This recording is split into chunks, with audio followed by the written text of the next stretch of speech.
In this chapter, we are gonna further refine the beard and mustache grooming. I'm gonna start with the beard.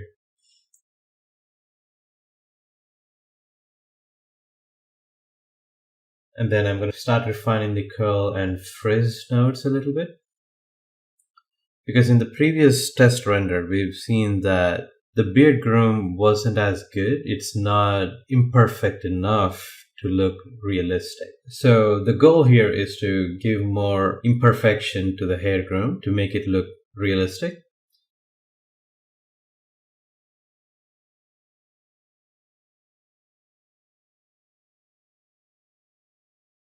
So I'm going to start here with the side locks. So I'm using the grow and shrink brush to increase the length of the guides a little bit.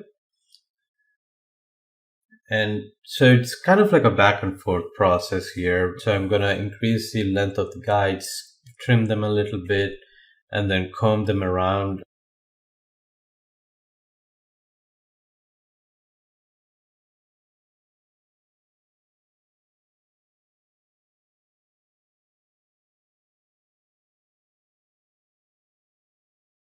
So now I'm going to go into the clump node and refine the amount in the ramp.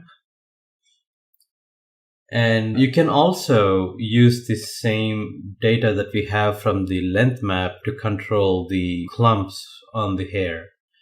So the clumping should be more on the longer hair strands, but not on the smaller ones, because the shorter hair strands are not long enough to form a clump. So I used the data from the length map to control the clumping.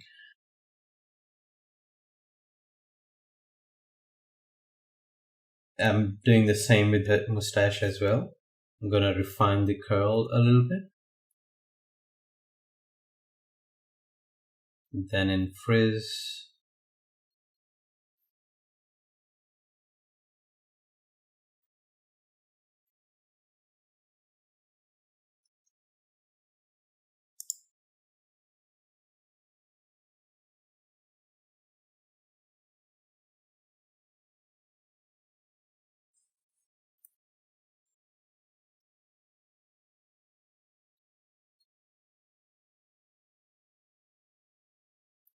so this is the process where I'm constantly gonna jump back and forth between the nodes to try and make it look much more closer to the references that we have.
In this workflow, I'm generating the hair on the face geo instead of using a proxy mesh is because of few reasons. One of them being the model and the UVs are finalized on this character. And two, this model was actually built for a CG cinematic short film that I'm actually making on my home computer So I have to keep the scene as lightweight as possible in terms of number of connections that are running in the background. But if you're generating the hair for a still image, I would recommend using a proxy mesh as it gives you the freedom to make any changes to the model and not affect the hair groom that you already created.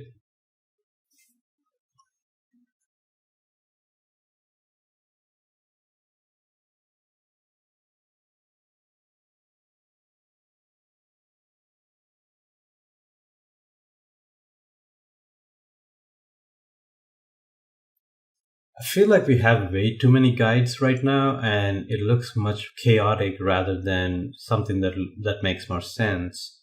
So I'm going to create a new edit guides node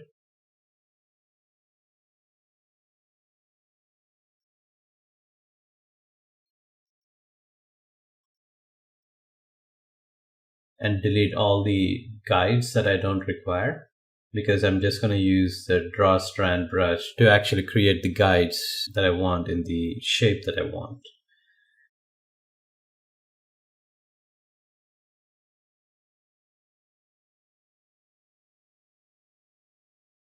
So I'm going to use the delete strand brush to delete all the strands from the face geo from the edit guides node,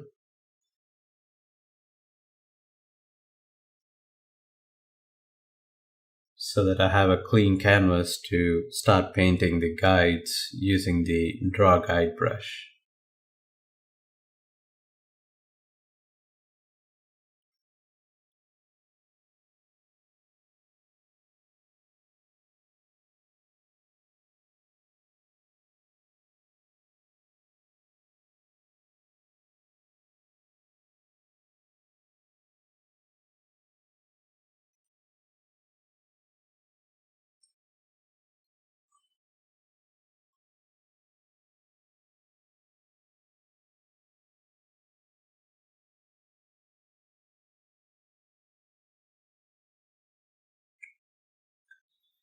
So I'm going to select the draw guides brush and I'm going to start drawing the guides.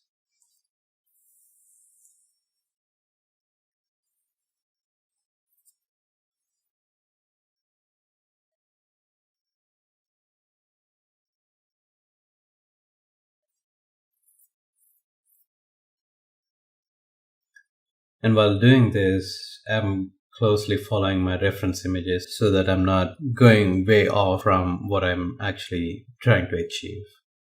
And do not be afraid to delete and redo everything from scratch again if needed. Because end of the day, the goal is to produce the best version of art you can produce. But when you're working for a client and you're close to a deadline, I wouldn't advise on deleting everything and starting from scratch, as that would add to more mental pressure, sleepless nights, and possible delay in delivering the project. In situations like that, instead of nuking everything you created, focus on the bigger chunks of details so that refining them would cover up the smaller details that you think are not great.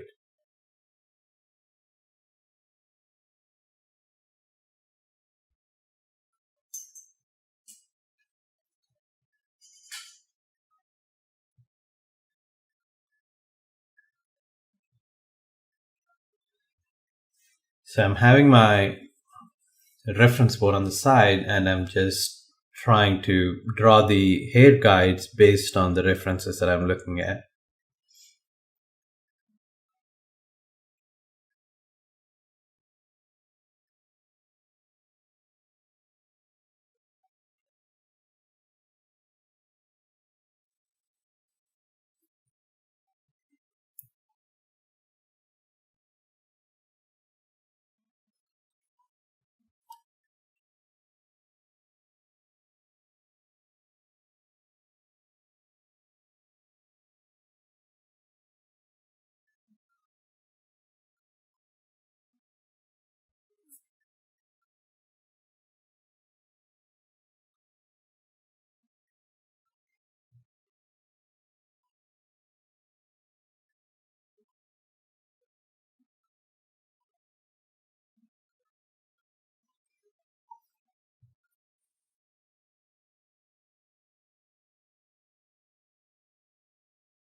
Once I have my guides drawn, I'm going to use the comb tool to shape the guides even further.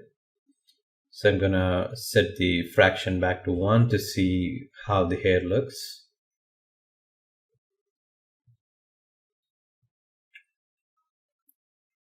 I think it's starting to look much better.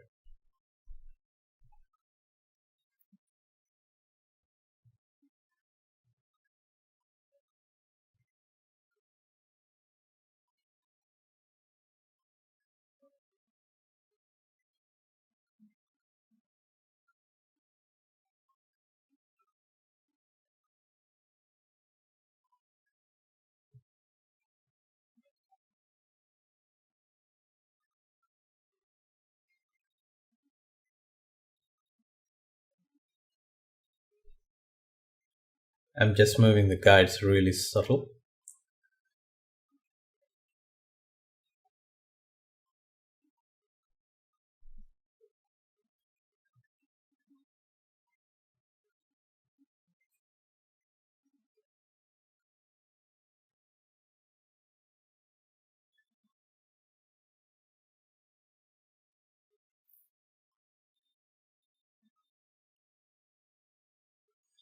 Like I previously mentioned, always keep rotating your camera, keep looking at the work that you're creating from different angles to make sure it's good from all different views.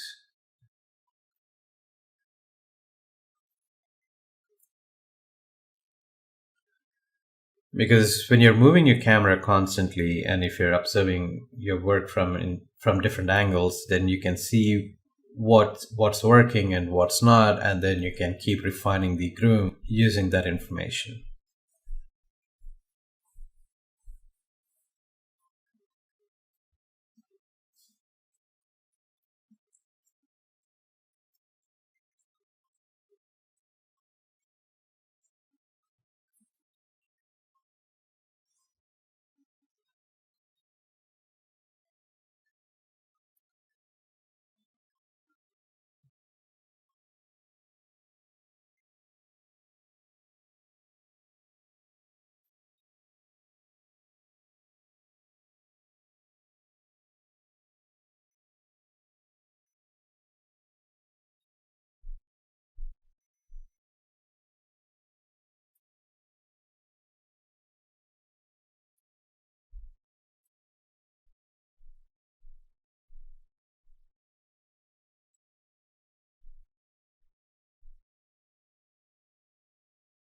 I'm adding more strands to create more imperfection.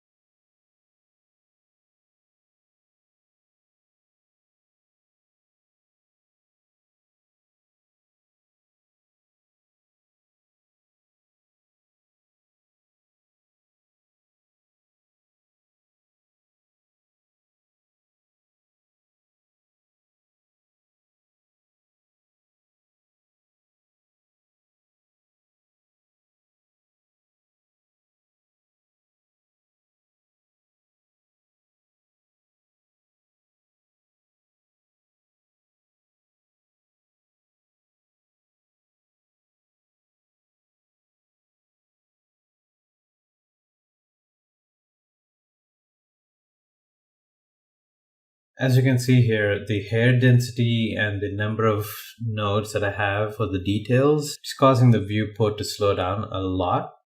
So I'm going to hide the hair strands so that I can just work on the guides.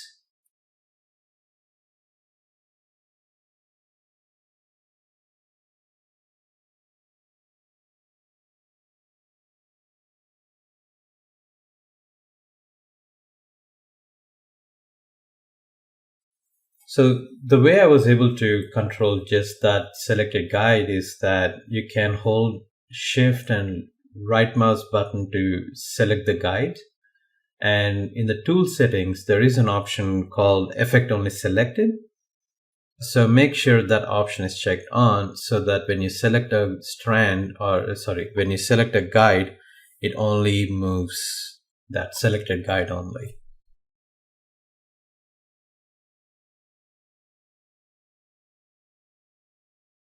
Right now I have the option switched off, so I'm able to move all the guides, not just the selected one.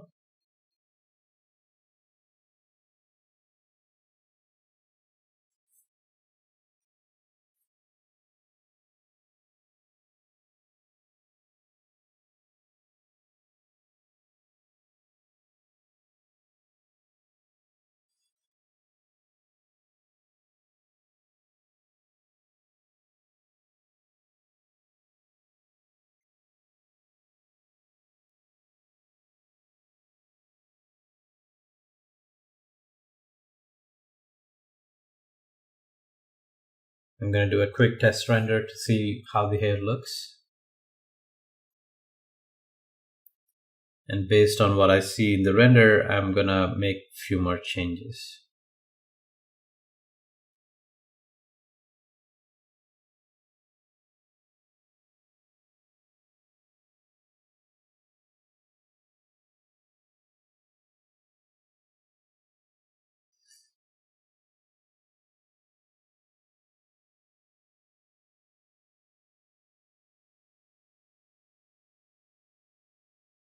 I'm going to reduce the glossiness of the hair material.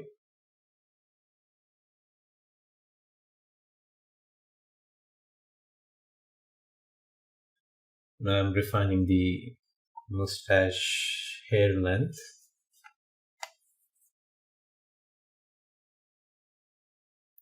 Because I just wanted to cover up the upper lip a little bit more than it was covering before. So that ends this chapter, and we're going to move on to the next chapter to create eyebrows and eyelashes. I'll see you in the next chapter.